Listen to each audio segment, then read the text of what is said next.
I'm immediately coughing into the microphone. All right, Steve, it's your episode. Get us started. Hello, I'm Steve. I'm the bassist for Lipstick Generation. Hi, I'm Greg. I'm the vocalist. And today, we're talking about what is basically a Smashing Pumpkins album, retroactively acknowledged as such by Billy himself when he reformed the band and said, look, it's me and Jimmy. It's going to sound like the Smashing Pumpkins. Let's just call it what it is, Zwan. Although, ironically, the album he did without Jimmy, best Smashing Pumpkins album. Oh, you couldn't even get 30 seconds in without Welcome to the show. debilitating hot take, could you? He had A. James on it. And hey, we've got some special guests on the show. We've got Gavin Wallace-Ailsworth disagreeing with me 30 seconds into the episode. Hey, buddy. Maybe you should Hey, start man, with that's hot got to be a takes new 30 record. The hot takes per second train is off and rolling. Hot takes. But hey, we've got another guest on the show. We've got Victor Krause, who's just on every episode of this podcast, basically in the band at this point. Our lead, Victor. Welcome to the show, Victor. Hey, I'm back. Hello. It's been so long since I've talked with you. I It was know. like ages. Honestly, we should talk more. We really should. It's not like I, hit you up on Messenger during the week also. So yeah, Steve, this is an album that you like, so you're kind of supposed to be carrying the conversation. Oh, so we're it's true. talking about Zwan. Yeah, we're talking about Zwan. You know, the post-Smashing Pumpkins, Smashing Pumpkins broke up, and then Billy Corgan took the drummer and formed a new band that sounded very much like the Smashing Pumpkins because he still ruled it with an iron fist, as was his wont. And I guess here's the spot where we go around and talk about everyone's history with this album. So I just don't pay attention to how we organize things. Let's go with alphabetical order, which would be Greg. Which would be Gavin. Yeah. I'm not good at spelling. All right, so alphabetical, we'll start with Gavin. Right. Okay. Well, for me, so I got into the Pumpkins, had to be about 2002, 2003. Middle school. I was in middle school, 7th grade. So Zwan was the first kind of post me getting into them thing that was Pumpkins adjacent. You know, it was Billy and Jimmy. I was a fan who came into it just after the golden age of the Pumpkins ended, and for far as I was concerned, this was like new Pumpkins for me. And I was excited to get this album, though I never owned it. My buddy Josh, who got me into the Pumpkins, bought it, and he let me borrow it for a couple days. So I have owned this album for a grand total of like a weekend in middle school, maybe a week. Maybe I kept it a week. I forget. But I remember listening to this album quite a bit that week. And when they were on tour for this album, they came through because I was, in the San Francisco Bay Area where I grew up, and they were coming through. They were going to play the Warfield Theater. And my buddy Josh and I wanted to go, but, we were 13 and couldn't just go to concerts in San Francisco whenever we wanted. So we ended up missing that show and saying to ourselves, it's okay. We'll catch them on the next tour for the next album. And here we are. You never got to see Zwan. Never got to see Zwan. Well, in defiance of how the alphabet actually works, Victor? So I hadn't really even heard of this album until Greg told me that somebody dropped out of this episode and then asked me if I also, or no, it was reverse. You asked me to be on this and then later asked me to be, I don't remember how it happened. Either way, it was about a week ago. It's classic Greg saying, hey, Victor, we need a guest for this episode. You want to be on the episode? I've never heard of this album, Greg. Sure. Yeah, a tale as old as time. And then Tale as old as Zwan. Yeah, I listened to it, and then I promptly started building a time machine so that I could go back in time and tell myself at that age to listen to this album when it came out, because I liked it a lot. All right. Nice. Greg? So my history with Smashing Pumpkins is grew up in the 90s and hated the Smashing Pumpkins and thought they were another terrible 90s band. But Terrible. But I don't remember what year it came out. I think it might have been around this time or maybe a couple years later, like 2007 or so, when there was that James Iha power pop side project, Tinted Windows. And I was mainly interested in it because Bunny Carlos from Cheap Trick was the drummer, and being a big Cheap Trick fan, was just sort of interested to see what he would do in a power pop supergroup with the individuals there, because it was James Iha, Adam Schlesinger, and Taylor Hanson. And I thought that's a really weird combination, and it was great. And so it made me think to myself, I should go back and check out Smashing Pumpkins at some point because James Iha really impressed me in this band. And then proceeded to not do that for many, many years until I started hanging out with Steve. Yeah. Well, I did see the video for Tonight on VH1 Classic one time and thought, oh, this is really cool. I should listen to more Smashing Pumpkins. And then still didn't do that. It was only when Steve gave me Melancholy and the Infinite Sadness to borrow was when I started listening to them, enjoyed the one CD, but didn't dive into the rest of the catalog until we did this podcast. So this album is interesting because this is the Billy Corgan power pop side project post Pumpkins. It is not as good as the Tinted Windows album, but it is it's a very fun, competent power pop album. I rank it higher in the Pumpkins catalog overall, so pretty consistent throughout. There's only 2 songs I'm not super into, but I wouldn't even call them bad. So overall, it's a consistent, fun album. And an interesting parallel to an album we just did with you guys weeks ago at the time of this release. But we did Live to Win, which was released only a couple years after this album, so kind of the same time frame. And they're interesting parallels in a way where Paul Stanley is normally known for very optimistic, kind of happy music, and it was a very angsty album. Billy Corgan, who is most famous for his angsty, negative music, Angst. put out a very, optimistic, happy album overall, and, I think both albums are artistically true and where the individuals were in their lives at that moment in time, and so I don't mind the lyrical shift or slight stylistic shift as long as I feel it is authentic and true to what the artist is feeling, and so I enjoyed this album quite a bit because it felt very honest and true. All right. So, my history with Zwan is that I was really big into the Smashing Pumpkins when they broke up, and I was like, oh no, this is one of my favorite bands. They broke up. And then I heard Zwan existed and was like, okay, well, this is probably going to be pretty good. So I frantically grabbed the album when it came out and thought it was pretty good, although it was weirdly a mood swing from what the Smashing Pumpkins had been doing. I was like, okay, I guess, Billy does happier music for Zwan now, and for the most part I enjoyed it, except for 1 or 2 songs where I was like, no, this is too much, too happy. You need to calm down and going back to being morose and angsty. I don't want to hear about you enjoying sunny days and tea time, Billy. But then he continued to enjoy sunny days and tea time and tea shops.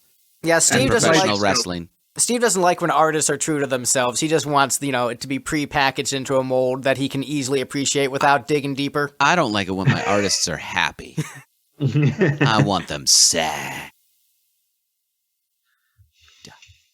That's fair. But I think authenticity, which is what a lot of people proclaim to love about 90s bands, it's interesting that when those 90s bands are authentic and change slightly, it's no longer cool. I do appreciate that irony because I've heard that same criticism with a lot of people from their favorite 90s bands, and they do a slight shift and they say this is the point we were at in our lives, and the fans are like, no, you can't change from the thing we originally liked. We want you to be authentic, but authentic in the way we first discovered you, and then never changing from that. Yeah. So I appreciate the irony of that, but also I understand it because, I like a lot of the weird pivot albums that bands do. And a lot of fans hate those albums. And so I'm like, oh, I see you are being artistically true to yourself. Neat. I like that. But then, a lot of fans are like, what, you changed? That's bullshit. So, but I think the change here is honestly pretty substantial in terms of like the atmosphere and vibe. But I think it's a really good album, and so I'm fine with that. And I think the band's changing. It depends a lot on, how sometimes it's artistically true to themselves, which I think the Zwan album is an example of that, in that, like, this wasn't chasing trends in any meaningful way. But, like, say the new the most recent 30 Seconds to Mars album, that's not, what's his name, Juggalo Joker being true to himself. That's him chasing trends and being like, oh, people like Imagine Dragons, I guess we sound like that now. And I get that. I think there's or every time Kiss reinvented themselves. I think there's different degrees of that. I think that honestly, look, The Elder didn't sound like anything else that was really out That's there true. at the time. The Elder was them reinventing themselves in an artistically true to themselves kind of way. And and also, I think Carnival of Souls was, at least the Gene songs were very sincere. And so and Gene on Psycho Circus too, I think. Yeah, I think the thing is, when Kiss has reinvented themselves, they have felt sincere sometimes in a number of ways. And like, honestly, Paul Stanley being like, I'm doing 80s cock rock now, doesn't feel like an insincere pivot. That just seems like, hey, I'm just adjusting the knobs and making the drums have more reverb. Yeah, it's not. Well, see, fully and insincere. Steve, it could be argued that Billy Corgan. It's the early 2000s. This came out in like 2003, right? Yeah, 2002. He was just trying to sound like the Click 5 at this time, which I get it. No, Just the Girl was so great. He listened to the 2001 REM album Reveal, and he's like, "Oh, I should write an album about summer as well." He was like, "Jimmy, stop hitting the drums. We need just really soft-handed drums now." And then Jimmy's like, "No, Joey." Jimmy's like, "F you, I'm not going to listen to you, man. F you, I won't do what you tell me. But also, you're the boss, so I'll do what you tell me. I'm just happy you took me back. Thanks, Pop." Yeah, thanks, Dad. I won't kill any more of your keyboardists. Being as mean-spirited as I could with that one. That was... I wouldn't even go that far in these episodes. You like this band. It's true. Well, you hate... You hurt the ones you love. Right. So you guys ready? I don't know details about Kiss. I mean, you know a little bit, like Except Mark St. John and the pencils. Yeah, except as Greg forces me to. I don't remember the pencils thing. No, you looked that up on Wikipedia yourself when he was in prison and got stabbed with pencils for stealing some dude's crackers or something. Yeah. Oh, yeah. And I do believe I did once bring up the Vinnie Vincent dog fiasco. Yeah, we bring that up most episodes where Vinnie Vincent comes up. We try to go as long as we can without it, but eventually it comes up every time. But we've all had the good taste to never bring up them potentially cutting Eric Carr off of the band health insurance when he was dying. That does sound very on brand for Kiss. Yeah, that's I mean, you know what? I'm just gonna plow past it. By the way, please check out our Eric Carr cover. Oh yeah. So now that we've spent 15 minutes just being very dark and bleak and not at all happy and summer-like for this midwinter episode, should we get into these rankings, Greg? Yeah, let's do it. So coming in as the least best song on this album, we have Desire. Okay. All right. Everyone's like, yeah, that sounds about right.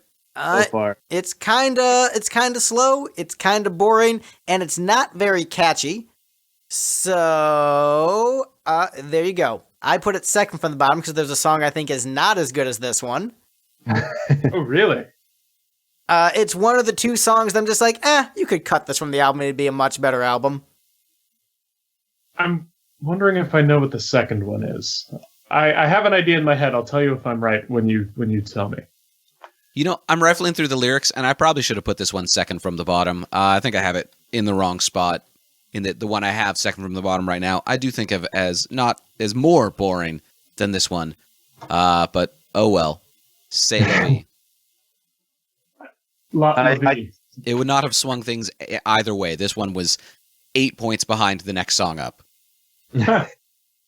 Yeah, I was kind of wondering about that because I have it last. I think for me, this feels like the only, like, truly, completely uninteresting, normal song on the album. And even my second to last is more interesting than that. It at least has something I can latch onto. And this one is just kind of like in one ear and out the other.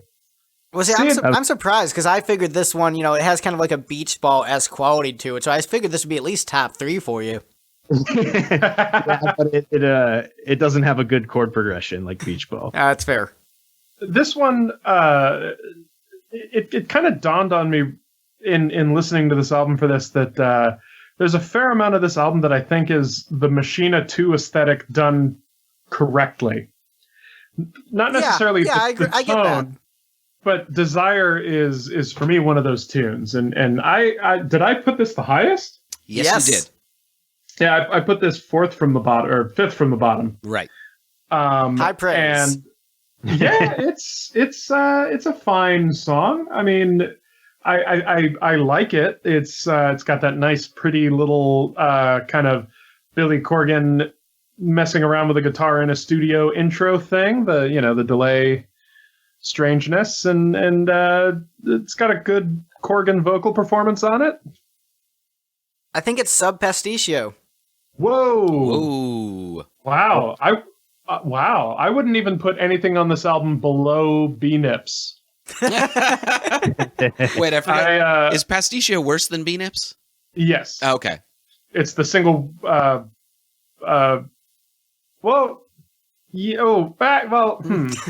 It has been canonically, but I don't know if it should be. I mean, now look, you're rethinking Now that it. you've actually seen them, you're like, wait, hold on. Gavin, you're free to change your mind. This is America. You don't have to always vote Republican or Democrat. You just vote for what's true in your heart at the time. Well, I'm going to swing with the pre-established canon as a Star Wars and Star Trek fan. When my beloved IP makes a mistake, I just let it go. Like how that guy's arm bleeds when it's cut by a lightsaber in Episode 4, and they've never fixed it. Well, look. Star Wars made 7 mistakes in a row and then, fixed everything with the 8th installment. I mean, I love Last Jedi, so I'm not going to fight you on that. By the way, we are doing a Star Wars ranking episode, so I'll bring you on for that. Yep. People are ranking that on Twitter a lot right now. I had one friend who, like, his ranking was, I hate ranking things, I hate this concept, or something like that. But he wrote 10 words labeled 1 through 10. I was like, funny. There are 12 Star Wars films that have been released?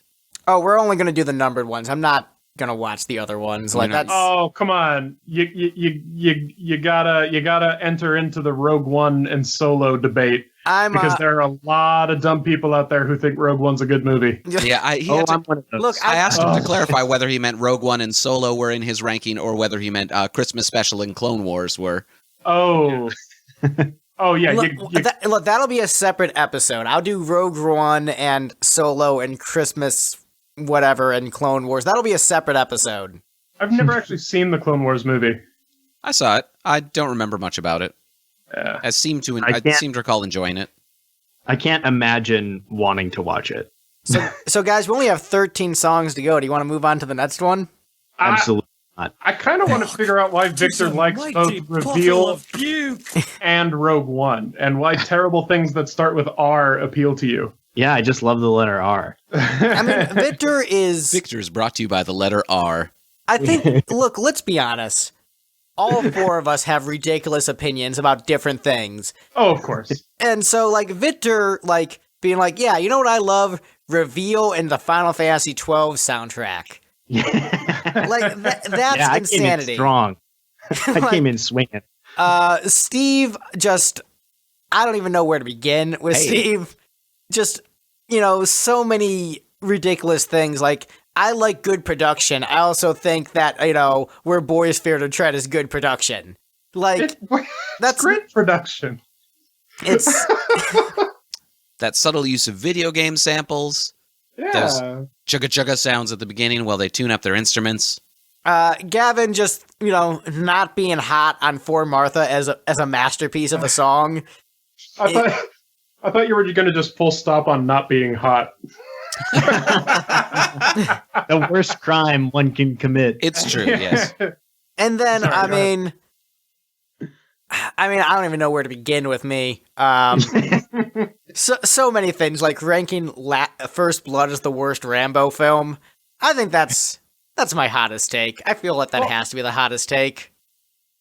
That's interesting. That's an interesting take, because in a lot of ways I can agree with you. Because it's not a Rambo movie. Oh, that is my take. Oh my god. Wow. I'm so confused right now. That being said, it is the best film, and I haven't even seen all the Rambo films, but I can tell you right now that it's the best film in that. I don't know, Right. dude. Last Blood is pretty sick. I need to see Last Blood. Last Blood was surprisingly good.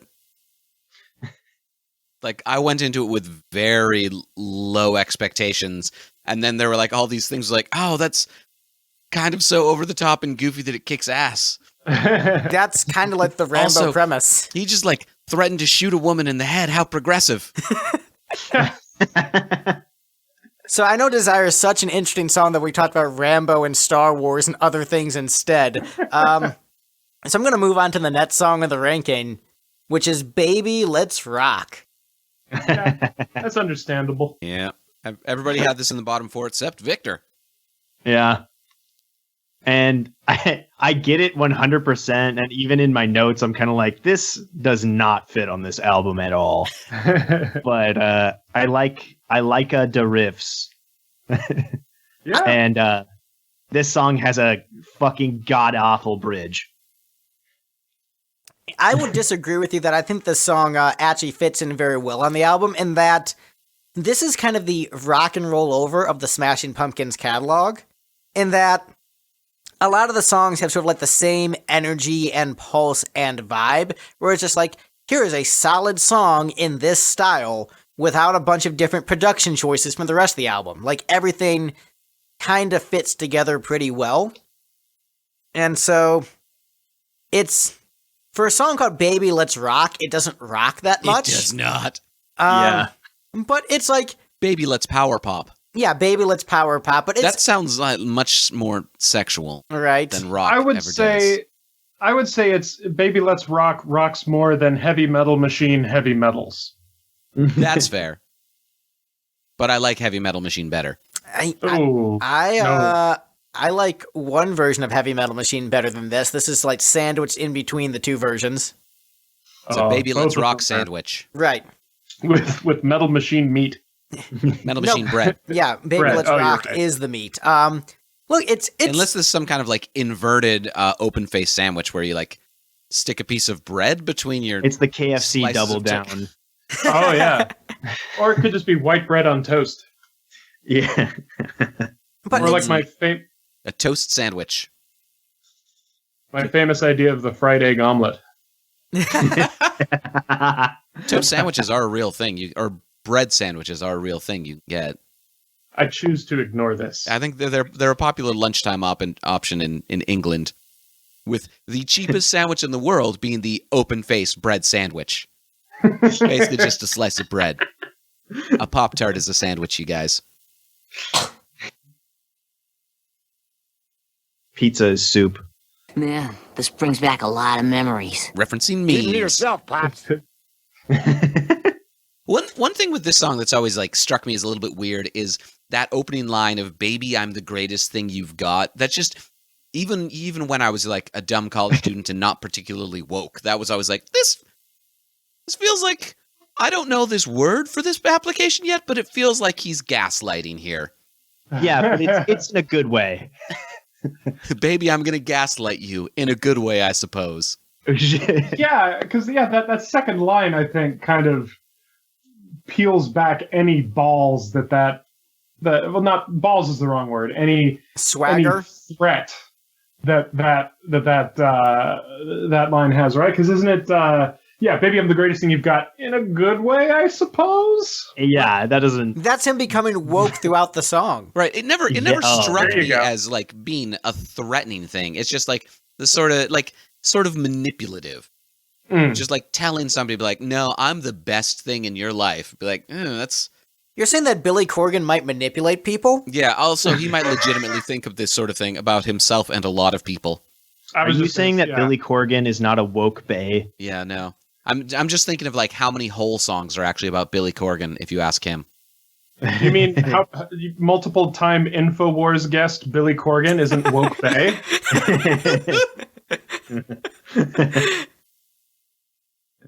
I don't know if I can add anything else to the song unless you guys have anything. Joe Rogan guest Billy Corgan isn't woke bae? I mean, Joe Rogan has like almost anybody on his show, though. So, yeah, Greg, when are we guesting on the Joe Rogan podcast? You know, I'm trying to book it. He likes the guest to be live in person, unless you're Edward Snowden, because I guess he's bigger than us. What did that guy do anyway? Yeah. Industrial espionage, technically. Fair. Except on but does he have a record deal? Actually, no, it wouldn't be even industrial espionage. It would just be like regular espionage, I guess. Gavin has a record deal. Edward Snowden doesn't. Point. Damn right. Gavin. You heard it here first. Gavin, better than Edward Snowden. USA. Whatever happened to the Snowdens of yesteryear? They're hiding out in embassies. It was a Catch-22 joke. Like the band? No, the book. Joseph Heller. No. High Streetlight school. Manifesto? Yeah. Gaslight Anthem? Hawthorne Heights. Naming bands is fun. I always confuse Gaslight Anthem and Streetlight Manifesto because, their names are the same and I don't actually listen to Gaslight. Gaslight's pretty good. I like them. Well, hey, since we're once again derailed because the song didn't give us much to talk about, next up on the list we have Heart Song. I like it. It's pretty. It's a ballad. I like pretty ballads. Hello, that's just what I do. I like the ballads. This is one of those. It's better than the Weezer version. Weezer has a song called Heart Song? Yeah, it's horrible. This song isn't horrible, so it's better than that. I like it sort of as a texture in the album itself. I don't know if it sticks out to me that much, but it's number 13 on my list. But it's I don't dislike it. I would say I like it significantly more than I like Desire. It's funny. I have Baby Let's Rock and Heart Song in the exact opposite order on my list. So I have Heart Song at, second from the bottom and Baby Let's Rock third from the bottom. Oh, yeah. So there you go. Greg and I actually ranked Heart Song the highest. I ranked it higher than him at, just say 8 points. Yeah, it got 8 points for me. Math is hard. It's all right. Billy's, sort of wailing on this one is a little bit weird with the general happier tone of this album. Just the nasal catwallering works really well when you're being angsty and sounds a little more incongruous when you're being happy. Oh, he's doing his best, Steve. I'm having such a good time. I think look, he just never learned how to have a generally appealing pop voice and has just been singing that same way for years. Yeah. I feel like there's only so many times you can say, hey, Bob Dylan is kind of a shitty singer before you just have to accept that, how many albums into the catalog we are. So Billy Corgan is just gonna sound like Billy Corgan. If I'm used to his voice enough where him singing a happy song isn't incongruous to me because he's sung happy songs on previous Pumpkins albums. So it's not like he's never done this before. I enjoy this song, but the problem is it feels like it's built into a big chorus that never gets there. And I think there's another song in them that kind of has that same issue, where it feels like it's built into something and then never gets to what I want it to build to. But as it stands, it's still an enjoyable listen. So, yeah, I like it. Yeah, it's all right. So, honestly, I've got a top 5 on this album. And honestly? And spoilers aside, I've often said that with a lot of the albums we talk about on the show, like, look, if you just like took the top 3 to 5 songs, you'd have a really solid EP, and I would be into that. So if you took my top 5 songs from this album, you'd have a really solid full-length album, and it would be great. And then there's, another 8 sort of fillery songs, and Heart Song is one of those. All right, well, yeah, that's spoilers for your opinions. Any other thoughts on Heart Song before we move on? It's not bad. Like, I don't hate anything on this album. It's just, this one isn't one that I'll go back to as much as some of the others. Well, hey, speaking of slow acoustic songs, next up is Of a Broken Heart, next on the list. The only reason this is not very high is because Craig isn't here. I'm willing to bet this would be his number 2, and he'd fight for it in really weird ways. Yeah, he would like, well, fuck you, man. I can't believe you guys say that you're Pumpkins fans. Next, you're going to tell me you don't like In the Arms of Sleep. Because this is the exact same song, kind of. No, In the Arms of Sleep is much better than this one. Oh, I disagree. This has a better chorus. Yeah, it does. It is weird how much I'm agreeing with Gavin, but especially given the last time we talked. Oh, that'll change on the next song of the rank, and we will fight then. But we're companions for now, buddy. Well, glad to have you on my side, as brief as it may be. Yeah, it's like you're Jaime Lannister, and I'm Jon Snow. We're on the side right now fighting the White Walkers, and then everything's about to switch. But for I now, didn't make it that far. Game of Thrones. Oh, spoilers. Victor, back me up here. Tell these guys why this song's not very good. This song's okay. It's pretty, it's a little melodramatic, but I like the, sort of the production on it, like the little shimmery guitar and the keyboard stuff in the verses. And I think it actually benefits a lot from the sequencing of it, but the song itself isn't all that special unless you are in the midst of a breakup, at which point maybe it's like exactly the song that you need. See, my counter to that would be, I wish it was melodramatic. If it was over the top and melodramatic, I'm gonna die of a broken heart, I'd be way more into it. But instead, it's just kind of like acoustic and quiet and a little bit boring. It's got a great melody, and I'm actually really confused as to why you like this so much less than Heart Song when they're very, very similar. Like, if you were just like, these ballads are slow and boring, as you are on most episodes we do. Yeah. That would make more sense. People are like, yeah, Heart Song is great, and this song is shitty, confuses me because they are so similar. Except I think this one has a stronger melody and a better chorus hook. So, yeah. Honestly, I don't think so. I think this chorus is pretty meh. It's just, there's not much to it. And it's about the I think it's a really catchy melody that fits in well within the chords. So yes, I mean, lyrically, it's incredibly simple.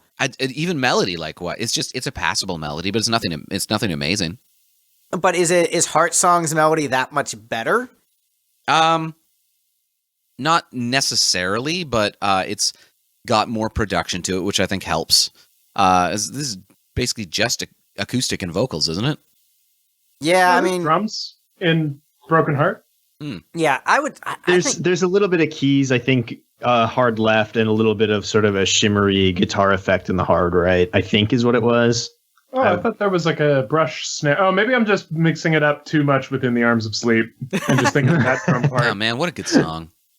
But look, I think this is a fine song, and I don't understand you liking the other one that much more than this one, where there's that huge gap in your ranking. That doesn't necessarily make sense to me. So I think you're overestimating how much of a gap there is. Like the bottom, 70% of this album is all basically okay to me. Like I'll listen to any of them, but like I'll listen to any of them in the course of listening to the album, but generally I won't seek them out. Or if they came on in shuffle, I would like cue it up, and then I would like any of those, 8 or so ones that aren't in the top 5. If those came up, I would, in a shuffle, I would, open the thing and be like, let's listen to that other one that's 2 songs later that I actually like though instead. Well, hey, this is top 5 for me. I enjoy it quite a bit. And look, I am confused, but I mean, we're often confused by each other, Steve. Right. I mean, I don't hate it. It's just like there are things I would rather listen to. Yeah, I mean, this one, I only gave this one, I think, 7 points. And I mean, it's not the hill I'm gonna die on this album, but it's a fine tune. Right. If you stuck a gun to my head and told me, all right, today you're gonna listen to all of the songs you don't particularly care for from Zwan on repeat, I'd be like, well, that sucks, but okay. It's gonna be a strange day. This is gonna be kind of an annoying day. I hope I have a lot of meetings. That's just a really weird scenario. Like, you have to listen to a bunch of songs you think are okay. Right? Like, as far as like torturous things go, that's not. Look, I interact with a lot of weird kidnappers, Greg. That's fair. You go to meetings. Right, kidnappers who send me to meetings. The name, We need to talk about software engineering, Steve. The name Zwan is just a little mix-em-up of Saw.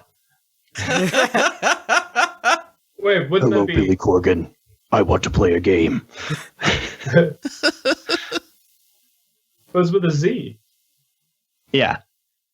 And there's an N in it. It's been a long day.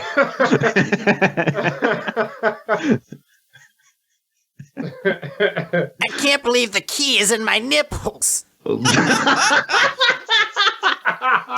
That's right, Billy. You have to look directly at your nipples to pull the key out.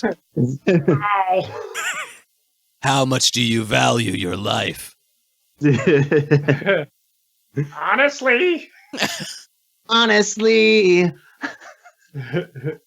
So, are you guys ready to move on to the next song? Yes. Yeah. Yeah. All right, so next up on the list is a song I gave 12 points and Gavin gave 1 point. We've got Ride a Black Swan next on the list. Yeah.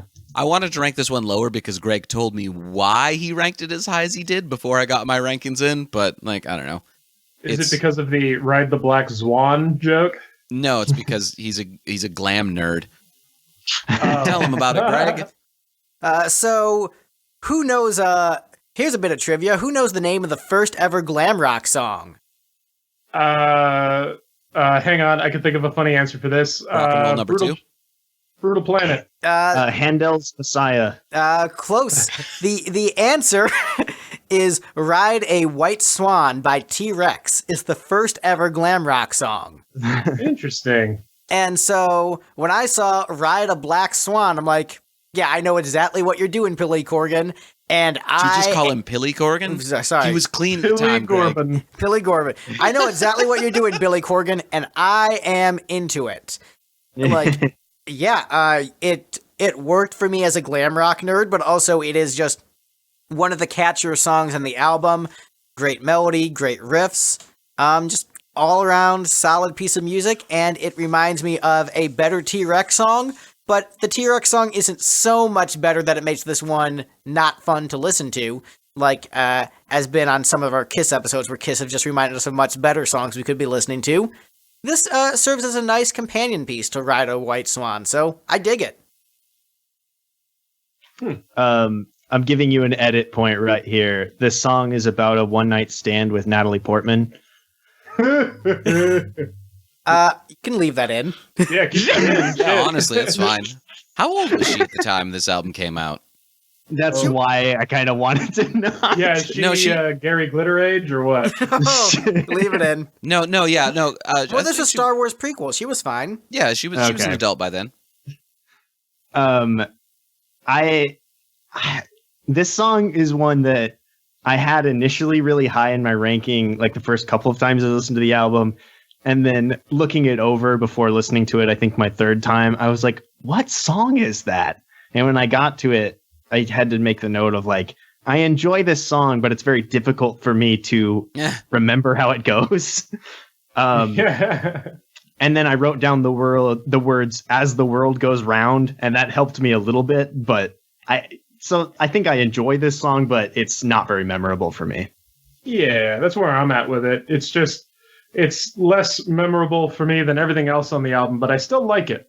You know, it's still a good tune. It's just, as opposed to like the last episode I was on, where I was actively hating a fair amount of the songs. I don't hate anything on this. It's just the one that I will probably go back to the least. I think it's one of the catchier songs, but also I acknowledge I went in with bias because as soon as I saw the song title and knowing what a big glam rock nerd Billy Corgan is, I'm like, there is zero chance that is an accident. Absolutely zero chance. That is very, very deliberate, and it completely worked for me because I'm like, I knew what he was doing and I loved it. It's awesome. Glam rock. Glam rock. This one's just below my top 5 cutoff. So, it's fine. I don't like that bridge, that, spacey bridge. Oh, sorry, I do like the bridge. It's the down chorus of this one that, I'm really not a huge fan of. I think this one is at the top of my bottom 5 cutoff. Yeah. Man, you guys need to listen more T-Rex, then you'll be like, this is great. Yeah. I've listened to plenty of T-Rex. How many glam rock boot camps have I gone through, Greg? One? Would that be Glam Rock High Heel Boot Camp? Oh! No. I think we've only actually done one. No, we did one with just the two of us, and then you did one with Casey and Jeremy. Chase and Jeremy. Yeah. So you've gone through 2, which means you've listened to at least 2 T-Rex songs in your life. Right, which is plenty. Fair. I thought they were called Treks. They named themselves after a children's cereal. Yeah. All right. Well, I think we're ready to move on to the next one. Next up on the list, we have Endless Summer. So, surprise, a boring song about summer, Victor ranked towards the top. At the top, actually. Yeah, so this was Victor's number 1. Sure was. Boring song about summer, so there we go. So what I'll say is, by the time it came to turn in my rankings, I was really I'm still not sure about the order of this. I don't know if it would still be my number 1, but I think it has my favorite section of the whole album, which is sort of like the last basically 2 minutes of this song, I think are pretty great, where it's like the chorus goes into the sweet solo, and then there's like kind of the coda section where they're saying summer, yeah, summer, summer, summer, yeah. And it's just like, it's just going back and forth between 2 chords, a favorite thing of mine. And it just sounds like the band is having a great time. You absolutely cannot make the argument that Joey is not hitting the drums. Oh yeah, Jimmy pounds the hell out of drums the whole album. Yeah. And he is going fucking crazy on this song. Like even during the first verse, he's just all over the place. It's so nuts. Yeah, I don't know if this would still be my number 1, but I like it a lot. Yeah, and I don't dislike it either. I actually don't think it's not. There are only 2 songs in this album that I'm not into. This is not one of the ones I'm not into. I enjoy it. It's fun. It's catchy. A lot of these songs are of very similar quality, so it's kind of hard to rank and discuss the differences because they fall into the same sonic space, a lot of them. And this one's fine. More like endless bummer. All right, somebody had to say it. Moving on. You could talk about the song, Steve. I don't really have much to say about it. It's this one's well into the middle of the ranking. It's an okay song. Could have been worse, could have been better. I may just not like songs about summer from bands that I want to respect. Gavin, you seem to be in the same place.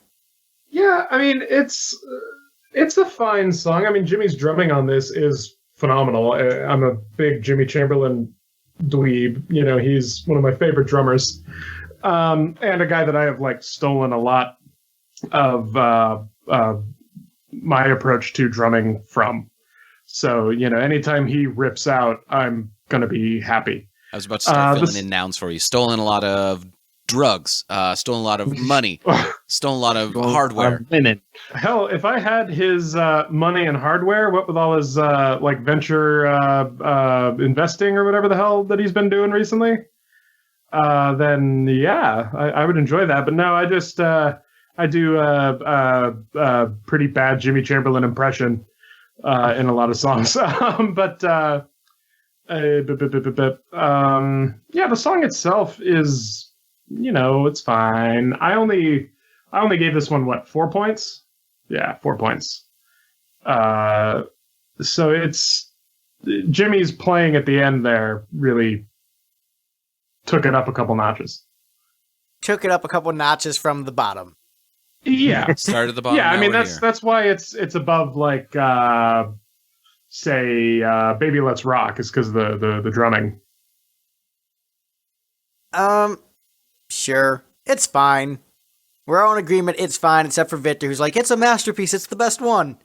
I think that is a thing that I find interesting about this album is I had a hard time choosing a number one because I don't think any of these songs are like significantly more amazing or significantly worse than any of the others. I think this album as a whole is really great, but I don't know if there's any songs that really, if I was like, oh my God, you got to listen to Zwan, it would be very difficult for me to just pick one to show somebody. I would rather they just listen to the whole thing. My top three were pretty easy to pick out, and then the rest of it is like much more. Top three and then bottom two were easy. And then the rest was much more like, based upon the mood, could change much more easily. But yeah, speaking of songs Victor loves being in the middle of the ranking, next up is Yeah. I knew it.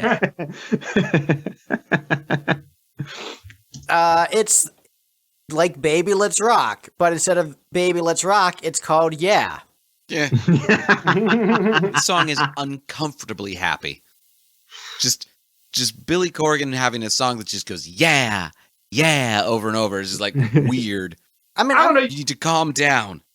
You can't have joy in your life. Right. I think he was in a manic period, and somebody should have checked with him to make sure he didn't hurt himself. Well, he was in a mystic Catholicism period, I think, around this time. He had discovered some sort of mystic Catholicism that he was riding with. That's why a lot of this album is so religious. Because, a lot of it was, he had a big, like, I guess, spiritual awakening kind of deal. But this has a nice kind of Billy Corgan vocal outburst with the, and what I want you can't fucking kill, that. Yeah, that's pretty cool. That bit, yeah. It's pretty badass. He said, fuck. He said, swear. Yeah. And he didn't pronounce the G. He kind of, fucking. Oh, man, that's so glam. Imagine if he went, and what I want you can't fucking kill. Yeah. With a hard G. Oh. I mean, look, it's another competent power pop song, mid-tempo. It's fine. I'd say it's better than fine. It's good. Basically, every song on this album is good. It's better than bad. It's good. It's right. Good. I remember. There are also just, so many important REM songs that are based on the word yeah. So it's, I have a little bit of bias there as well. At least when Michael Stipe says yeah, it always sounds ironic. Yeah. Oh, so this is just like too sincerely happy, like without a sense of sarcasm. Just like, hey, I'm actually happy as opposed to, I'm happy, wink. I'm happy, wink. Oh, Dave Mustaine. The difference between two nasally boys. I think that this is great, and I like Billy Corgan allowing himself to express happiness through music. I think that is great and refreshing, and one of the reasons I like the Pumpkins more than a lot of 90s alt-rock bands was that Billy, allowed himself to express happiness in music when he felt it was artistically true. I think that's a good thing. Where did you stand on Frail and Bedazzled from Pisces Iscariot? I don't remember. I think generally positive. I didn't think it was great. Huh. But I didn't dislike it either. I'm like, yeah, this is good. It didn't blow me away, but I didn't dislike it either. Yeah. Because to me, that sounds like the prototype for a Zwan song is Frail and Bedazzled. Yeah, I remember enjoying it, but it's not a top tier Pumpkins track for me necessarily. Like, it's fine. Yeah.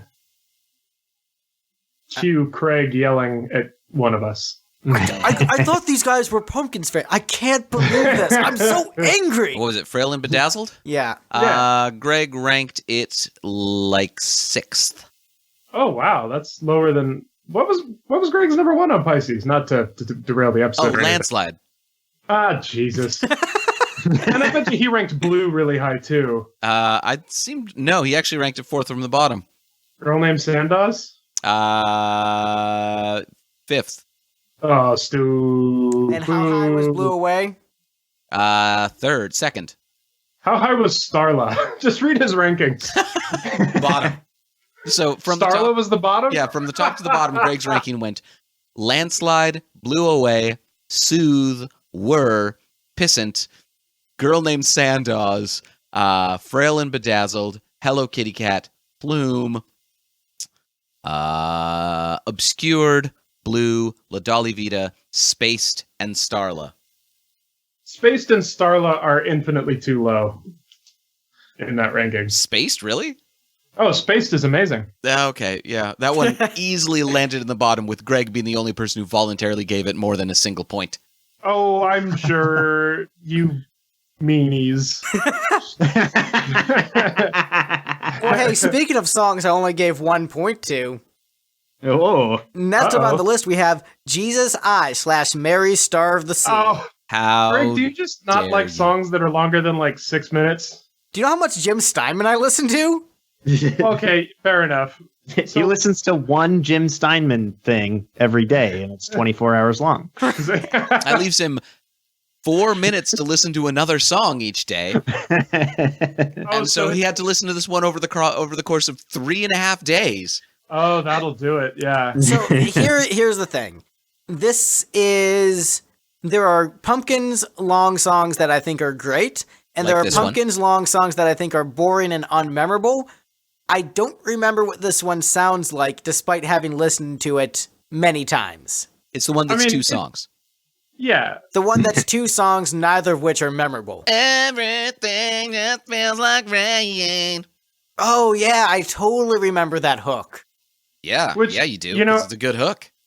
I suppose it makes sense, Greg, because I remember thinking when I was re-listening to this is like Gish era Pumpkins again. That makes sense as to why I can't remember what it sounds like. And when I was listening to it, I was like, this song is really long, but it doesn't do the long song thing that Greg likes, which is just having a lot of movements. It just is 2 songs right in a row.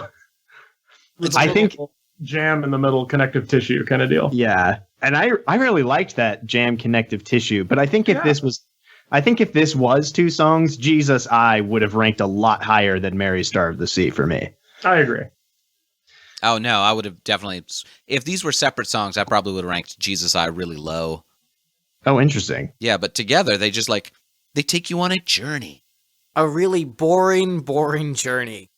Really awesome, slow journey, like Lord of the Rings.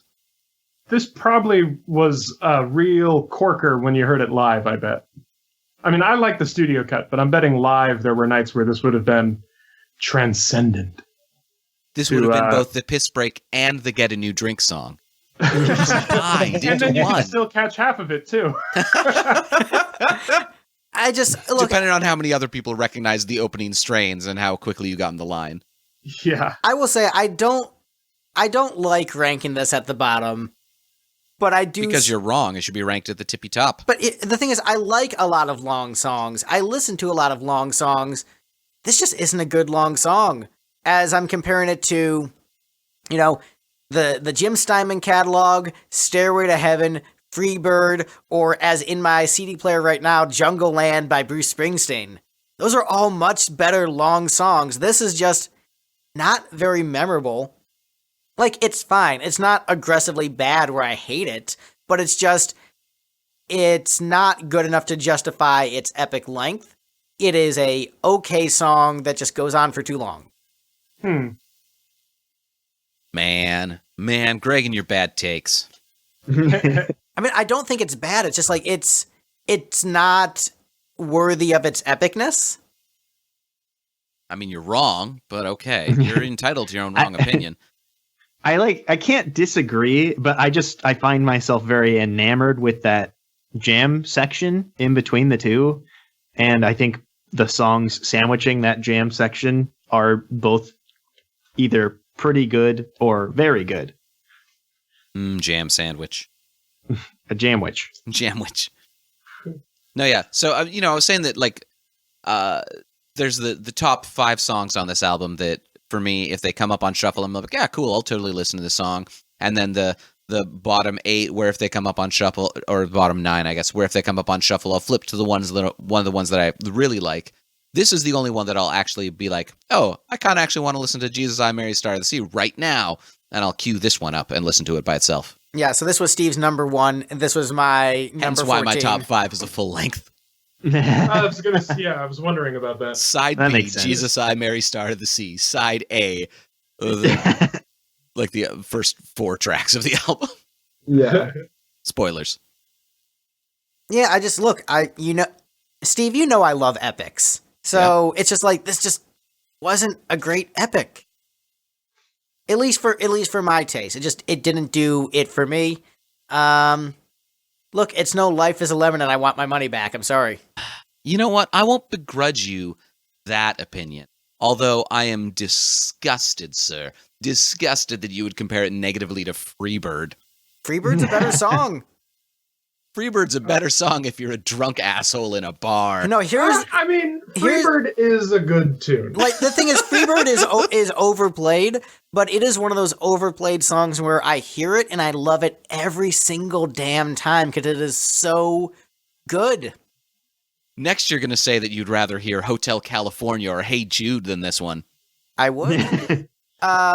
Give me the Residents version of Hey Jude. Although, here's what I will say. I'm not as excited to hear Hotel California. I'm like, I guess if you're making me choose, Hotel California is shorter. So, but Hey Jude is, absolutely much, much, much better than this.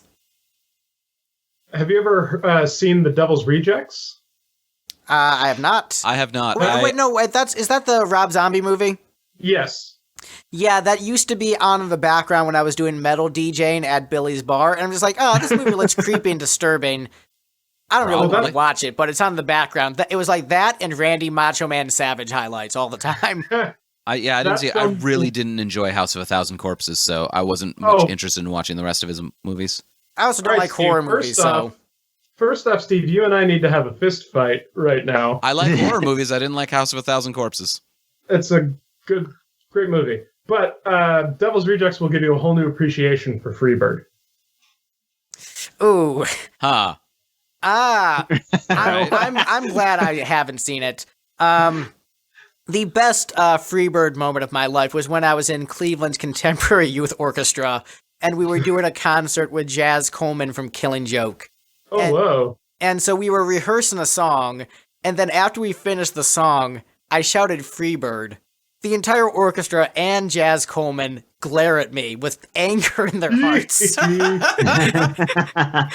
we're going to practice living in the 80s again. It's the 80s. What is it? Yeah. Oh, yeah. I think well, it's just the 80s, not living in the 80s. Well, that's the hook, is right. living in the 80s. Right. Well, Living in the 80s is also a song by a band called New England. Which, do you guys know New England? I don't. I think I've heard of it. Well, yeah. I know the place. Well, I'm in that place right now, but I'll tell you my connection to New England later. They opened for Kiss on the Dynasty tour. Oh, yeah, that sounds familiar. Stanley produced their first album. Cool. Yeah. But what I would say is Freebird, that's always going to be like one of the top moments of my musical life, trolling an entire symphony orchestra by shouting Freebird. And trolling both an orchestra full of musicians and Jazz Coleman, yeah, that's pretty massive. But also it's a great song that stands up to the test of time, much more so than this one. Well, I mean, if we're debating the historical importance of Freebird versus Jesus I, Mary Star of the Sea, then yeah, Freebird every time. Which one's catchier? Jesus I, Mary Star of the Sea. Which one has the more bitchin' guitar work? Jesus I, Mary Star of the Sea. Jesus I. Come on. You're saying the solo at the end of Freebird isn't bitchin'? It is. Where are your balls, sir? Where are your balls? Firmly in my hand, and I can feel them pulsing from how good Billy's guitar playing is. And look, that's why we're in audio-only format, ladies and gentlemen. Billy Corgan is a great Billy Corgan is a great guitar player, and actually I think underrated as a guitar player as I've gone through this entire catalog. He's phenomenal. Oh yeah. But the guitar solo at the end of Freebird is so damn good. I know it's an overplayed song, but like, there's like, the two biggest long song epics of classic rock radio are Stairway and Freebird. Stairway doesn't do it for me. And Bohemian. Bohemian is shorter than both of those. Yeah, paltry 6 minutes. Yeah, that's a baby song in comparison. Yeah, what are you, Katy Perry? Yeah. 6 minutes. But what I'm saying is, like, Freebird still gets that visceral response out of me. So, yeah, it's a damn masterpiece. Although, I'll give you this as a shoegaze masterpiece. It's like a shoegaze, gospel masterpiece. But, yeah, it's ranked rightfully in the middle. Next up on the list, a song better than Jesus I / Mary Star of the Sea, we've got El Sol, next on the list. I rank this one just above Mary Star of the Sea. So thank you, everybody, for confirming my suspicions. I mean, it's not me. I got you. Hell yeah, baby. Solid power pop song. Any other comments before we move on? I like the guitar tone in the beginning. It's very Cure. I think it has a good riff and sort of a good bounce to it. And I appreciate, I'm notoriously lyrics deaf, but I couldn't ignore the line, "A little sunshine just to butter my toast." Just to butter my toast. Butter our toast with butter. So that was a complete non sequitur from earlier conversation. It was all deleted.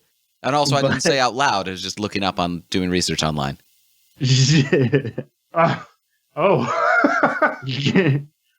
All right, so any other comments before we move on? It's good. I like it. Yeah, it's fine. Yeah, I like it too. Billy Corgan singing about how much he likes tea, rather prescient to what he ended up getting into in more recent years. That's the tea, Billy. Bill T. Corgan. Bill T. Corgan. Next up on the list is a solid power pop song. We've got Declarations of Faith next on the list. Oh, hey, we're into the good ones. It's too low. That was my fault. You weirdo. Sorry. Where'd you rank it? Oh, yeah. 11. He gave it 4 whole points. Oh, man. I don't like the chorus of this song. Everything else is good. I like the sort of the memorable "Kiss Me Alone" bit, but the rest of it's a little limp for me. You can't ever wonder why they kill the real ones, baby. I like that part a lot. I don't a like, little bit meh. I don't like that. Doesn't do it for me. For some reason, these two albums we've done today, I don't like the beginnings of them very much. I don't know what's going on. Well, I mean, I understand with the other album we did a couple of weeks ago. But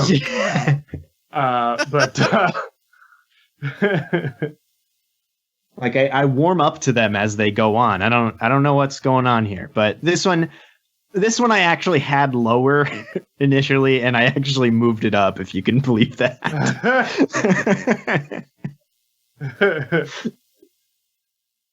Yeah, solid power pop song. Any other comments before we move on? No, yeah, this was my second song. I like this. It's a catchy song, and it's got enough of the darkness and minor key stuff that Corgan usually does to make it really interesting. It seems to drive pretty well based on the lyrics drive it well. The vocals drive it well. I like it. It's a good song. Agreed, it's a good song. Next up on the list is an even better song. We've got Come With Me next on the list. Hell yeah. Hell yeah. That's my number 3, baby. That's my number 3. Woo! Yeah, we're in the top 4. I like this one because it has harmonica and reminds me of the Beatles. I like that band. So it reminds me of a band I like, and so I gave it lots of points. Running theme. Hey, it reminds me of a band I like also. It sounds like Me and Honey by R.E.M., but if the Smashing Pumpkins wrote it. Honestly, if it And didn't it'll have the have harmonica, pictures. I probably would have ranked it higher. What do you got against really great instruments, Steve? Just like harmonicas and ride cymbals and steel guitars. I'm just like, What do you got against ride cymbals, Yeah, Steve? dude. the worst piece in the kit. Oh! Bro. Ride cymbals are Alright. just there to make noise and take You're up probably sonic one of space. those. Okay, so I think we found remember how at the beginning we were talking about bullshit opinions? We found Steve's. who likes ride cymbals? You know, if they're utilized well, they're great, Mr. I like double kick all the time. I don't like double kick all the time. I like You probably double. tell your drummers to hit the rims more often. You're probably one of those guys, aren't you? This is why we can't keep drummers, Steve, because you're just like, why'd you bring that ride cymbal? You're out of the band. You know what's important in a drum kit? The kick, the snare, and the hi-hat. The toms and the Whoa. crashes are just like fluff to make it extra cool. And the Hey. ride cymbal is just like either the worst crash or a shitty hi-hat. Steve, Yeah. the toms are the heart of the kit. The snare and the bass are the spine. And the ride cymbal is the beautiful, beautiful eyes. All right? Huh? Huh, Steve? You want to go? I don't know where we're going. In fact, you completely lost me with this. I admire you telling a really talented drummer that ride cymbals are shitty. My least favorite part of the drum kit is that goof who's sitting on the seat. Oh. Oh. You know what's the real heart and soul of a drum kit? is a weirdo. Cowbell. The real heart and soul of the drum kit is the space bar. Yeah. Now you're speaking my language. For me, it's just having a comfortable throne that doesn't, that kind of breathes and doesn't let all the sweat just kind of pile up. Like a nice mesh-seated drum throne. Yeah. But yeah, Come With Me, it's a great Beatles-esque tune. It sounds kind of like the Beatles, so I like it. In middle school, I used to maintain that it was about a circle jerk. Oh, it should be about that. That does sound like a pretty middle school idea to have. Wait, let's see if we're lucky with the drop, Steve. Oh, We're here to take your point of view Ah. and sodomize our vast imagination. I mean, that's, Close enough. that's the It works precursor to that. too. right. So this one also has a lyric that I found to be memorable, which was, "Fell so hard, I broke my jaw and I couldn't talk to you," which I thought was pretty funny. Is that, whoa, really? Yeah. I don't know hardly any of the lyrics on this album. That's a I- Paul those- Stanley-esque lyric. Those are the only two that I think I wrote down. But I thought that was really funny. And That's a this good week, line. this week I'm gonna make sure that Greg listens to Me and Honey. I'm looking at the I think lyrics. I tried to Sorry. get him last. I'm looking at the lyric sheet of this song, and I am not recognizing anything other than the "Come with me, stay the night, come with me, stay all the light." Like everything else, I'm like, what's this about? Falling down and breaking your jaw, and flashlights in the hall, and underground, and wooden gate rabbit hole. I don't recognize any of this. I mean, some of us paid attention to this album and enjoyed it, Steve. I've listened to this album dozens of times. I mean, look, it's okay. I just like Zwan more than you do. I mean, you may. Actually, I probably do. Yeah, I feel like that's not going to really ruffle any feathers. Like, Zwan's not a hill I'm gonna die on. They've got like several really, really great songs, and then a bunch of stuff that I'm like, I mean, it's a really good album. It's not as good as Melancholy or Adore. And then maybe, Oh, it's up in the air with Siamese based upon my mood, but Siamese is probably a little bit better by a hair. But then, yeah, Oh. above everything else. I mean, it's better than Machina 2. It's better overall than Incorrect. Machina 1. Machina 1 has better individual songs. Also but incorrect. Yeah, I'll agree with that. it's much better than Gish. No.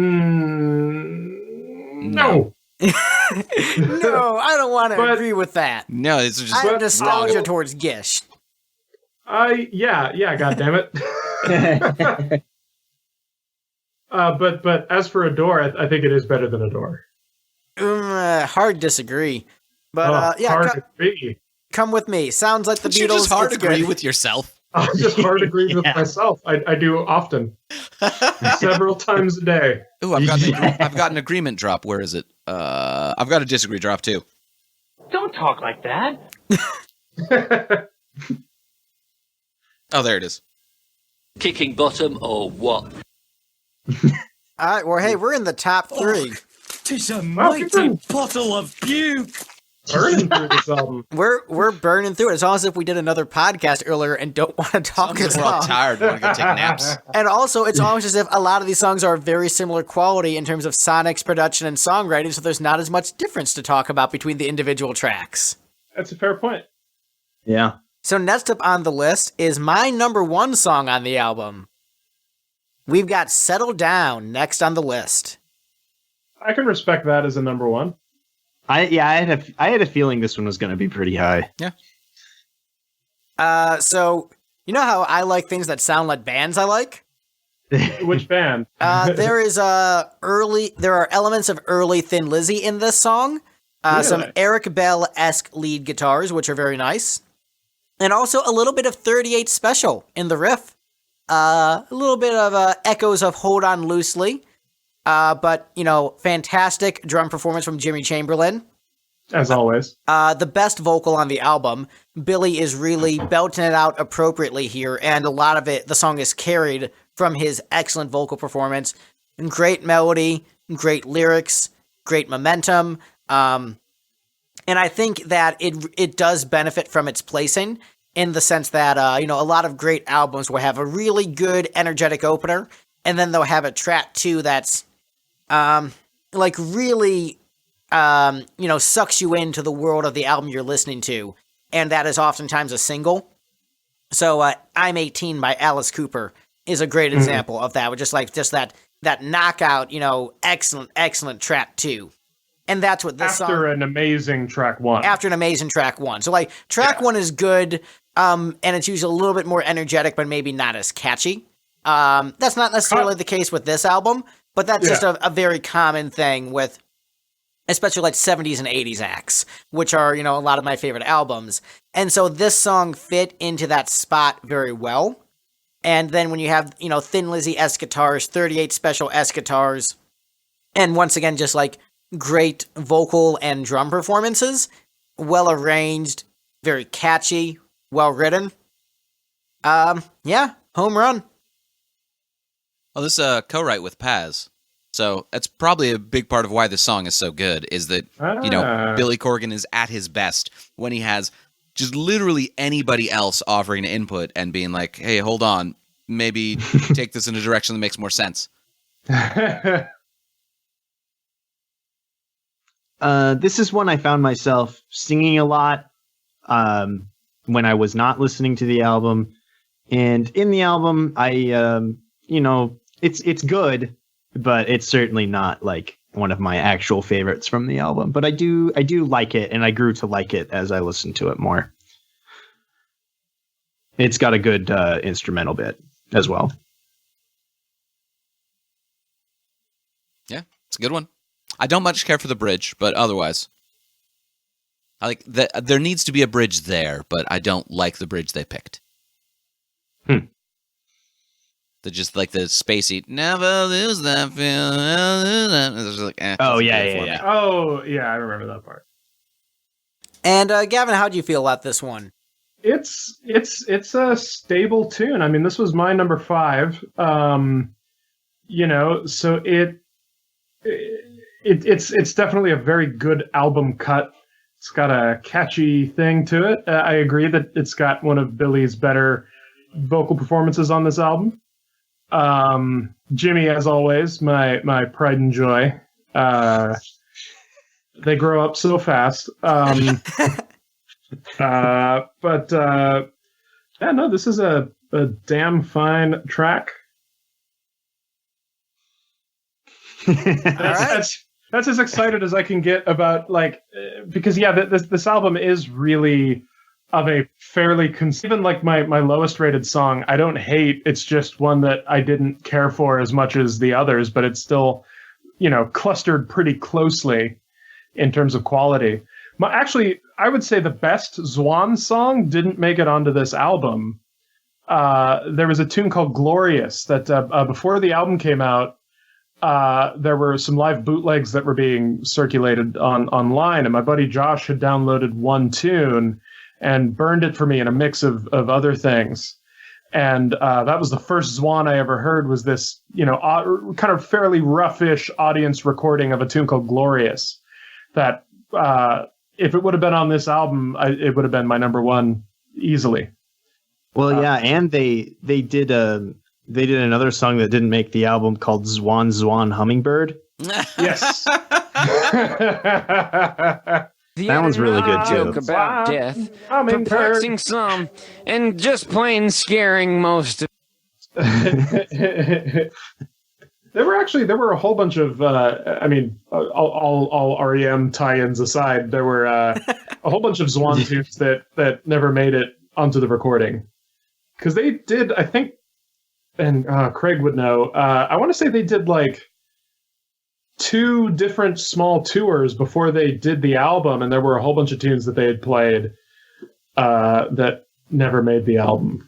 Craig is shouting at his phone right now, angrily upset that I didn't do pages and pages of research before listening to this album. Like, how do you not know the names of all the demos that they did for this album, Craig? Easily, by not doing research. I mean, you don't know them, Steve. It's true, I didn't do any research. I love you, Craig. I love you, Craig, my boy. too. You my boy. Look, Craig You is my boy, great. Blue. And look, let's Wait, be wrong honest. band. Craig has one of the top 3 voices in podcasting. Oh, God, yeah. Like him. Right after Greg and myself. No. Top 3 voices in podcasting. Craig, Julian, and of course, the man, the myth, the legend, Brad Page. Like, I was going to say... Oh, sorry, go ahead. No, I mean, just like, Brad has that smooth NPR voice. Julian is British, so he just sounds cool. And then he's British and his voice is deep. Right. It's real good. And then Good Craig combo. just has like the deep baritone voice where he sounds like a very serious individual, but then you just get him angry all the time. I'd go Craig, Chris Lathrop from Pot of Thunder, and maybe Griffin McElroy. Respectable. I think my brother and me fans in the house. Never listen to him now. Yeah.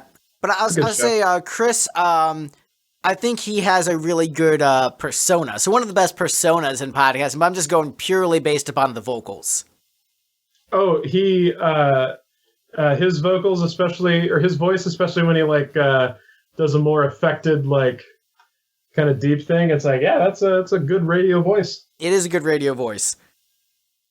But hey, let's move on to the number 2 track on the album.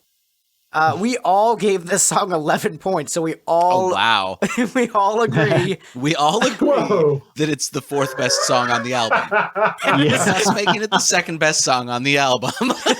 God damn, wow. So honestly, next on the list. That's wild. Is this the most consensus there's ever been on a lipstick panel? No, I think there was the Peter Criss 78. We all ranked a song like 3rd place and it won, or that might have been Ace Frehley 78. We'll occasionally get a song where just like the obvious single, everybody ranks it number 1, and we're all like, yeah. I think didn't Bohemian Rhapsody get a clean sweep? Oh, it might have. No. All right, No, Gavin. I put Prophet Song as number 1. All right, because Gavin's full of shit. I forgot about that. And also for Adore, didn't we all put 17 at the bottom?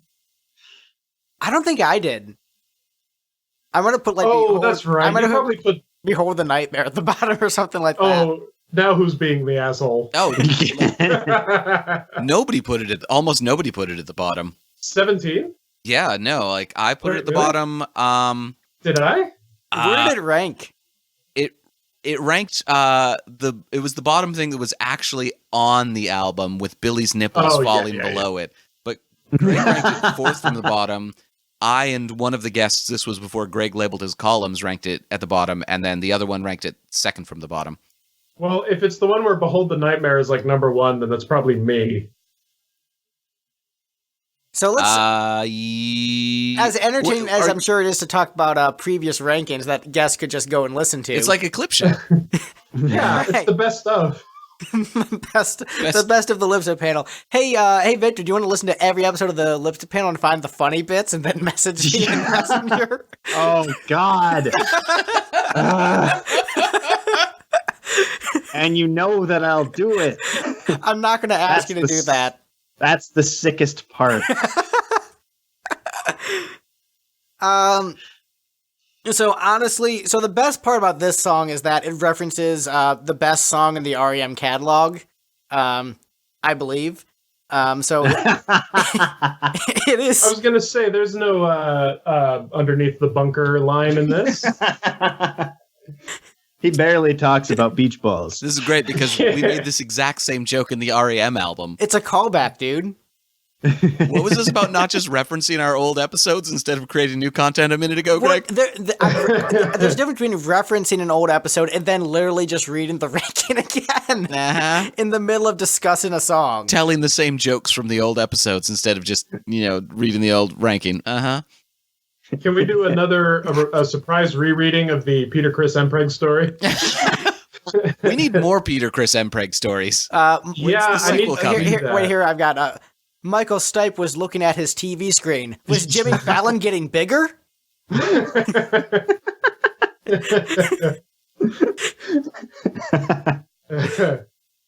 But honestly, it's a competent power pop song. Any other comments before we move on? I remember anxiously, like the day that this song came out, I remember knowing in advance that this was going to come out, probably thanks to a little invention called the internet. I don't know if you've heard of it. But I was very excited to see this video. And I want to say, I think my friend Josh, who was my Pumpkins partner in crime at the time, we were both, middle schoolers. He taped it from MTV and then brought me the tape, or let me borrow the tape to watch it. I want to say that's how I saw it. So it was a very, not to sound like an old bitch, but it was back before the days of YouTube where I could just watch a video and then be like, oh, okay, I've seen that now. I had to wait all day for it, have the videotape in my backpack, and then go home and watch it, and I was into it. It's I like this one. I was a little worried the first time I heard it with the intensity of the flange on the guitar during the verses. I was like, we've gotten to the guitar effects fuck around track of the album, and then it ended up being really good. Oh, have you not heard Siamese Dream? No, I haven't. Oh, that's fucking around with the guitar of the album. Yeah. It's amusing extra because I in my notes the first time I went through, I called this is a really solid album track, and then I looked up the album on Wikipedia and it was one of the singles, and it just showed to me just how difficult it was for me to parse what's the what songs are good and what songs are actually more good. This album was really difficult to rank because I pretty much just enjoyed the whole thing. I will say this. So Steve put up the music video for this song, and it's playing in the background. Mediocre. It's extremely mediocre. Here's the thing that I will admit: Billy Corgan's smiling a lot in this video, and that is weird. Throwing me off. It was off-putting for me at the time. Yeah. But you know what? It looks fun. Billy Corgan with facial hair is actually throwing me off more than him smiling, though. Billy Corgan should be completely devoid of all hair, facial, head, and body. I mean... like a baby. Yes. Baby Corgan. Baby Corgan. Baby William Patrick Corgan, thank you. He's a grown-ass man. Baby Let's Rock, Patrick Corgan.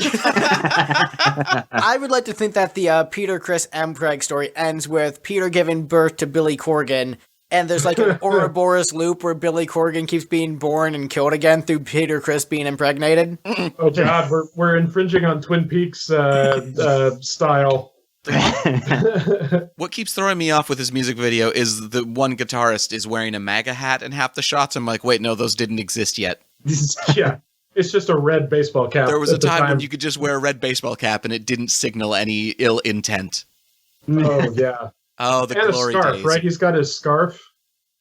I think it's some shots. He has a scarf. Was this a time when you could see somebody wearing a scarf in non-winter setting and not want to use it to wring their neck? It was enough. It was rare enough that me and my friend had an ongoing joke about that scarf. And I forget the exact details of it, but it wasn't commonplace enough to where it's just like, oh, it's a dude in a scarf, even though he's like on stage under hot stage lights. Yeah, there's a lot of sweaters going on in this video too. I mean, look, scarves are cool. They've been around since the 70s. Steven Tyler did the scarf thing. Did you say scarves have been around since the 70s? Oh, like in terms of rock fashion? I don't know. Buddy Holly had a pretty bitchin' scarf. Yeah, scarves. Scarves are cool. Plural, it's scarfi. Scarfi are cool. I just love the defensiveness of scarves are cool, right? The plural of scarf is actually scarf. Oh, that's a good point, yes. I thought it was scarves. So yeah, honestly, it's a catchy power pop song that is completely competent, but I think we're sort of discovering a problem with this album. All the songs are fine, but there's not necessarily a great standout cut on the level of a Cher or Brock or Tonight Tonight. Like, everything is good. Well, except for Jesus I.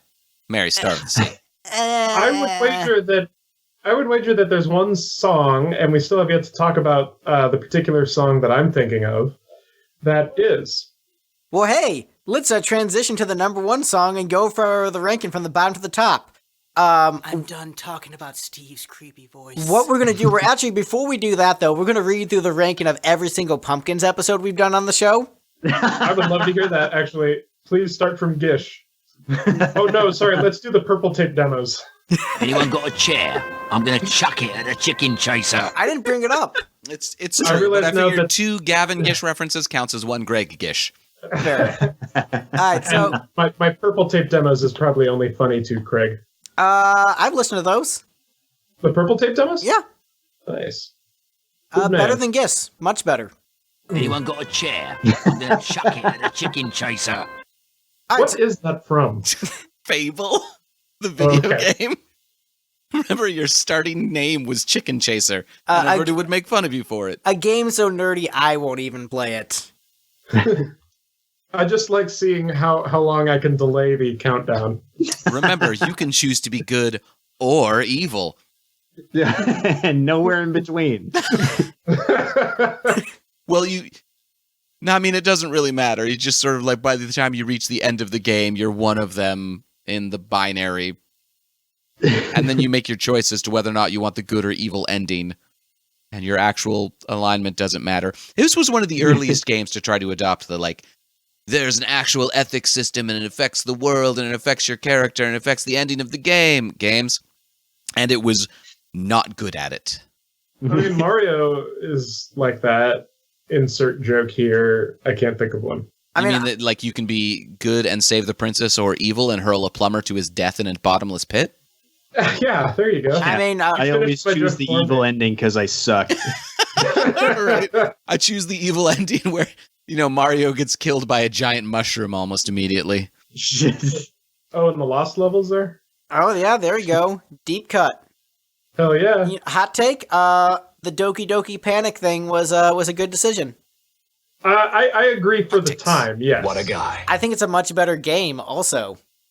Hot takes. I like My precious head! does this mean we have to do a Mario episode someday? There's too many games and I don't own all those systems. We could just do the 2D ones. Yeah, like the ones everyone knows. None of this fucking Paint Mario bullshit and But no, Yoshi's Cookie. But like, I'm not Yoshi's Cookie Clicker. Look, I'm not buying a Dreamcast or Wii's or No. Just anything you can reasonably get on an emulator. Well, you know what? We'll get to that. Let's just go through this ranking.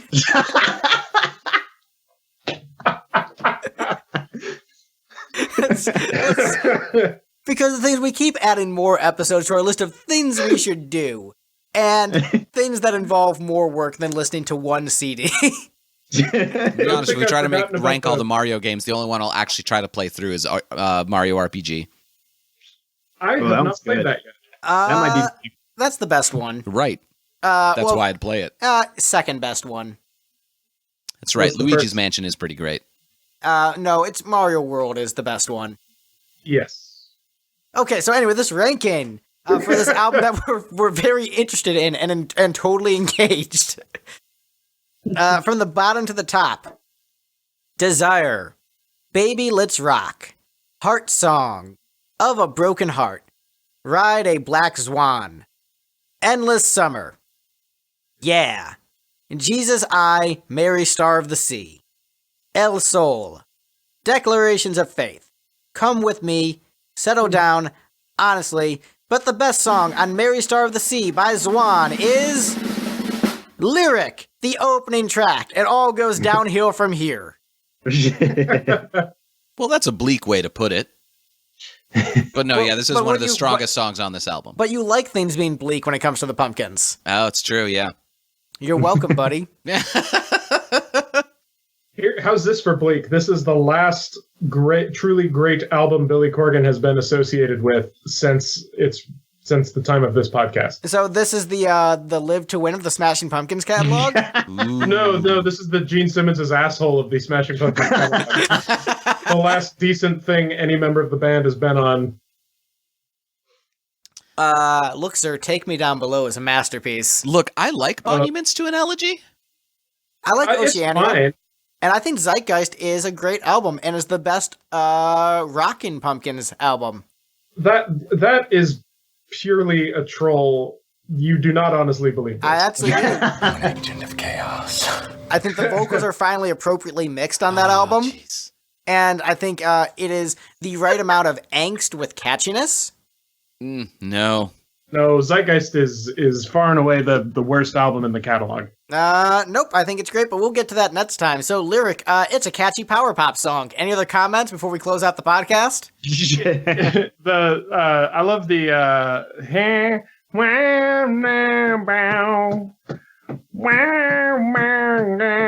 that whole bit is excellent. A lot of great vocal harmonies there between Billy and Paz. Jimmy's drumming is phenomenal. The music video was mediocre. I've got that queued up too.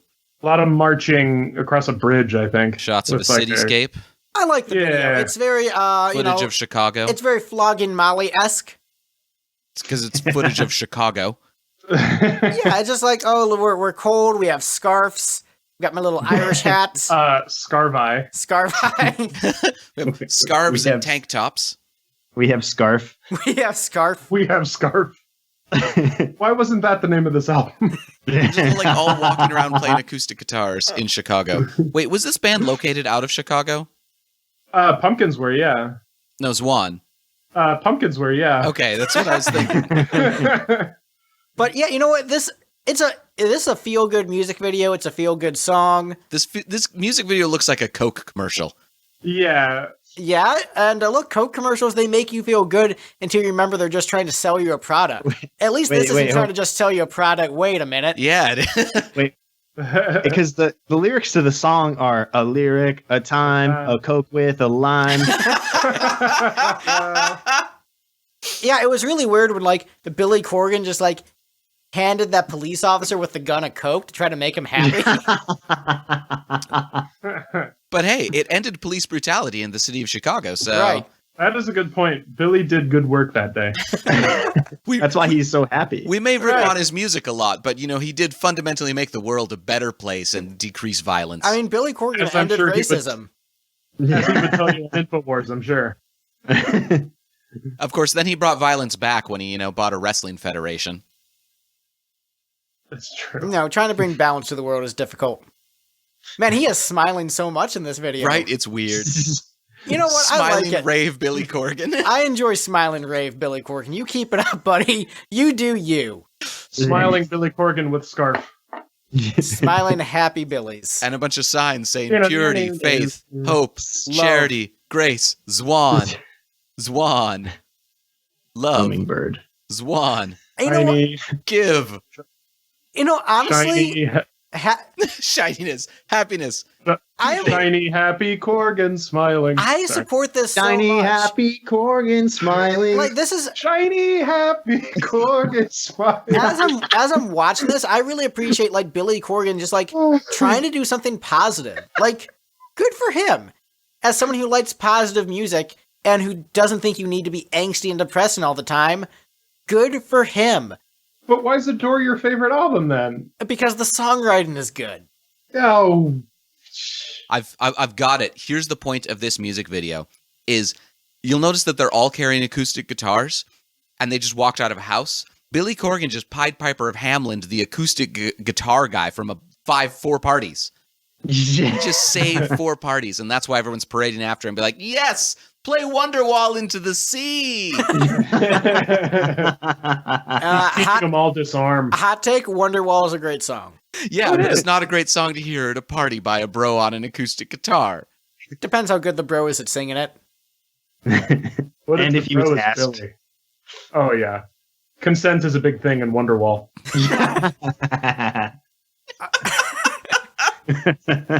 Okay, so lyric, it's a catchy power pop song. Do we have any actual comments on it otherwise?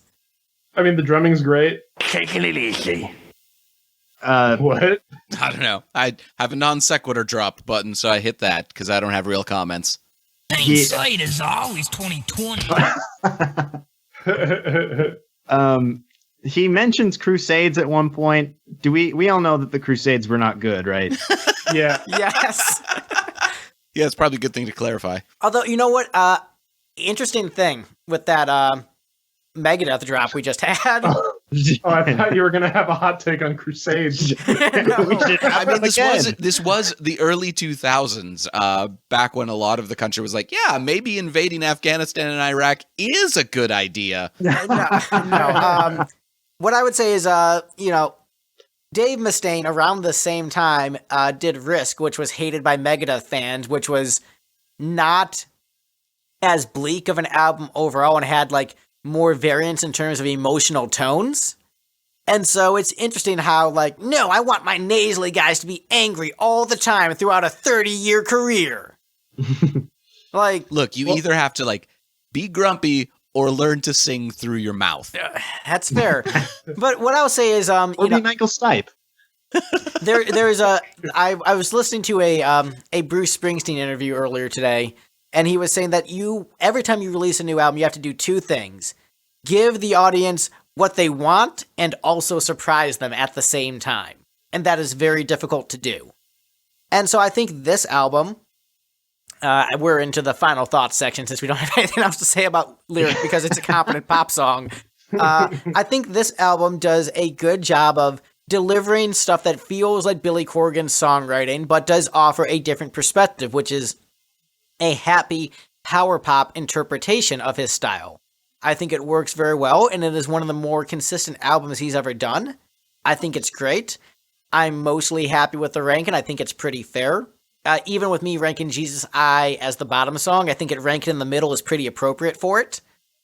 Even though I know I don't like it. I know Steve likes it a lot, so it being in the middle is fair. I'm overall happy with the ranking, and I enjoyed the CD quite a bit. Thumbs up. So my big point of dispute is, this is a very consistent album throughout. It's less exciting in general than most of what he's done. There's the highs aren't as high, the lows aren't as low. Jesus I Mary Star of the Sea is the Hail Mary Star of the Sea, as it were, of the album. And I guess it's sort of reflective of that, Greg and I both looked at the same Hail Mary, and I was like, yes, this is great. And Greg was like, no, this is awful. I didn't even think it was awful. I just thought it was, like, boring and too long. You're boring and too long. I mean, that's fair. Zing. But yeah, no, like I think, that's sort of my overall thesis thought on how the ranking went is, like, for the most part, the songs that are clearly better than the rest generally landed at the top. And then honestly, you could think of this entire album as a little bit fillery depending on how charitable you want it to be. Not the entire album, but like everything other than those top 4 or 5 songs you could think of as disposable depending on how excited you are about Billy Corgan's songwriting output and hearing him be happy. I mean, if, Pumpkins are one of your favorite bands and he's one of your favorite songwriters. It's true. How fillery is it? I would say, like, there's nothing out and out bad in this album. Versus there are other albums that do have out and out bad songs. I wouldn't say there's anything out and out bad in this. Yeah, I would agree. The range of quality is not particularly, it's not vast. I really honestly had no idea. We've been saying honestly a lot this episode, and I can't not think about it every time. We probably have been saying it in many episodes. We just don't notice until there's a song called that on the album that we're talking about. It's entirely possible. This one, I don't think I was going to get mad, really, if any given song was too high or too low, because I enjoyed the whole thing. I liked it every time I listened to it. I could see myself listening to it more even after this episode is over. And I wish they had actually, made this crappy indie movie that they wrote all of the songs for. I wish they had actually gotten together and put in the rest of the work to get that done. But I suppose as an album, it stands together fine.